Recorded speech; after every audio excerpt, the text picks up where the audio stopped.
안녕하세요. 반갑습니다. 라테입니다. 기독교는 세상과 물질적 풍요를 경멸한다는 평을 듣곤 하는데요. 유명한 극도의 금욕주의자 성 안토니우스가 이런 말을 하기도 했습니다. 세상과 그 안에 있는 것은 다 미워해라. 그러니까 자연스럽게 그런 느낌이 들죠. 사실 안토니우스가 인용한 것은 요한일서 2장 15절의 말씀입니다. 이 세상이나 세상에 있는 것들을 사랑하지 말라. 근데 그의 표현 방식은 그 의미를 완전히 다르게 바꾸고 말았습니다. 요한 서신에서 말하는 세상은 창조 세계를 타락시킨 악한 원리를 의미하는데 안토니우스의 말에는 물질적인 창조 세계 그 자체인 것으로 이해가 되는 것이죠. 그렇지만 우리가 따르는 기독교 신앙은 창조 세계의 선함을 지지합니다. 모든 피조물들은 선하고 그 선함을 즐거워하는 것도 좋은 일이라고 말하죠. 그래서 구약에서 이스라엘 백성들의 번영을 기뻐하고 축하합니다. 곡식, 포도주, 기름이 풍성한 것을 즐거워하죠. 그런 기록들이 굉장히 많이 있습니다. 사람들은 신약에서는 더 금욕적이라고 여기는데 전체적으로는 그런 내용이 아닙니다. 예수님만 살펴볼까요? 그분은 음식과 음료들을 즐거워하는 것을 경멸하지 않았습니다. 엄숙하게만 다니지 않았다는 것이죠. 그분은 사실 파티를 좋아했습니다. 혼인잔치에서 최고급 포도주를 제공했고 술꾼이라는 비난도 많이 들으셨죠. 하나님이 만드신 창조세계의 풍족함을 즐기는 일은 인간의 삶에 대해 하나님이 가지신 비전의 일부입니다. 단지 하늘로부터 내려온 만나처럼 기적적인 것만이 아니라 인간의 창조성으로 만들어낸 모든 것들도 하나님은 즐기게 하시는 것이죠. 그렇다면 도대체 풍요, 부, 이것은 무엇일까요? 집, 자동차, 돈, 그것인가요? 곳간에 가득 채워놓은 그것일까요? 기독교적인 부를 우리는 재정의해봐야만 합니다. 한 신학자의 말에 따르면 성경적인 부는 개인적으로 소유하든 공동으로 소유하든 창조세계의 유무형의 모든 재화들이다 라고 이야기를 했는데요.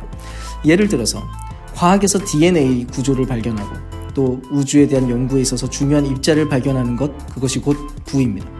모든 도시에 안전한 식수를 공급하게 만드는 정수 시스템을 가지고 있다면 그것이 바로 그 사회의 부입니다. 아름다운 음악, 임재범, 김범수와 아이유의 노래와 셰익스피어의 아름다운 문학작품들, 그것들이 전부 부입니다. 이런 개념들이 이해가 되십니까? 엄밀히 말해서 우리가 부를 소중하게 여긴다는 것은 단지 부유함을 축하하고 즐기는 것만이 아니라 진정한 가치가 왜곡되어 있는 것들로부터 지켜내는 것이라고 말할 수 있습니다. 우리는 너무나 많은 부의, 풍요의 오해 속에 살고 있습니다. 국가는 GDP에만 너무 집착을 하죠. 서비스의 특성과 질은 무시되고 그저 금전적으로 표현된 양만 강조합니다. 그리고 평균 수치가 가지고 있는 어두운 부분에 대해서는 내심 모른 채 하는 것이죠. 혹은 편리함과 단기간의 수익만을 부유함으로 착각해서 하나님의 선한 세계를 우리의 소중한 부로 여기기보다는 그것을 도구로 삼아서 돌이킬 수 없는 손상을 입히고 맙니다. 현재 일어나는 자연의 파괴 현상은 바로 그 일에 대한 리스크인 것이 분명하죠. 또 우리는 부를 잘못 사용해서 남들과 자신을 구별하고 우위를 보여주는 상대적 위상을 즐기는 도구로 쓰기도 합니다. 그래서 가난한 나라, 가난한 사람들은 쉽게 무시당하는 모습을 발견하게 되는 것이죠. 동시에 부를 창출해내는 일에 있어서 부적절한 방식이 사용되곤 합니다. 억압, 부정직, 불의한 수단을 동원하는 것이죠. 사실 이런 일들이 일어나는 주요한 이유가 무엇이냐면 우리가 부를 우상 숭배한다는 것입니다.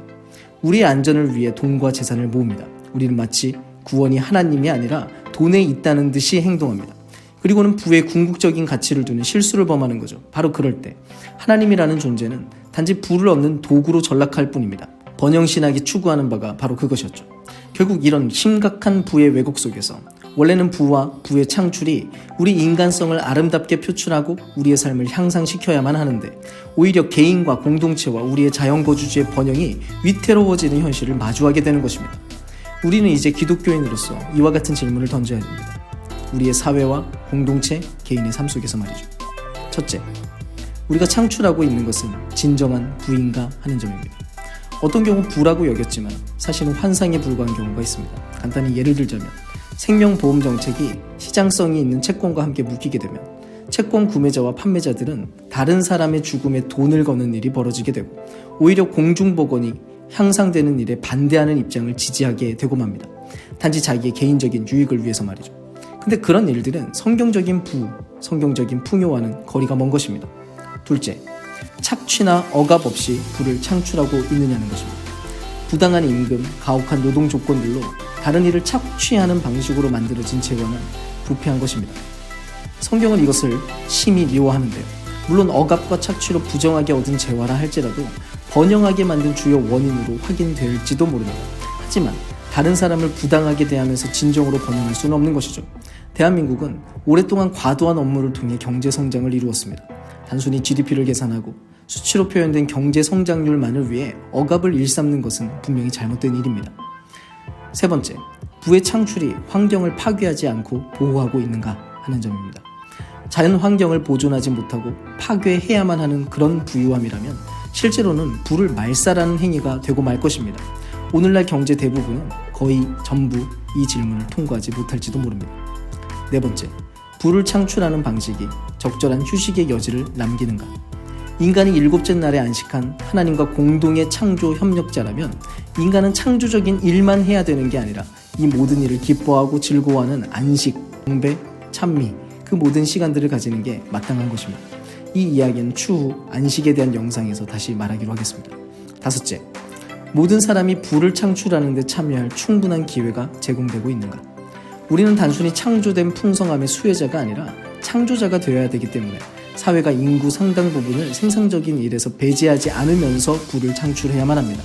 젊은이들이 일할 기회뿐만 아니라 노인들의 삶에도 적절한 기회들이 제공되어야만 하는 것이죠. 여섯 번째, 우리가 창출하는 부가 모든 사람의 삶을 돕도록 광범위하게 이용될 수 있겠는가? 하나님은 몇몇 사람들이 아니라 모든 인간이 창조 세계를 누리도록 의도하셨기 때문에 더 많은 이들이 하나님의 선한 재화들을 이용할 수 있게 되어야만 합니다. 우리는 이런 고민들 외에도 더 많은 주요 고민들을 풀어내야만 할 것입니다.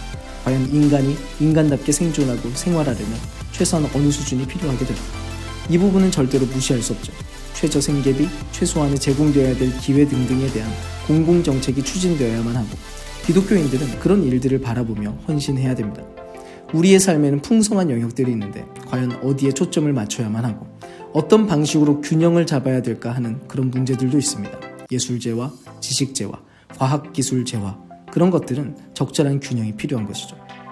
하나님은 우리를 창조 세계를 온전히 다스리고 번영하게 만드는 협력자로 불렀습니다.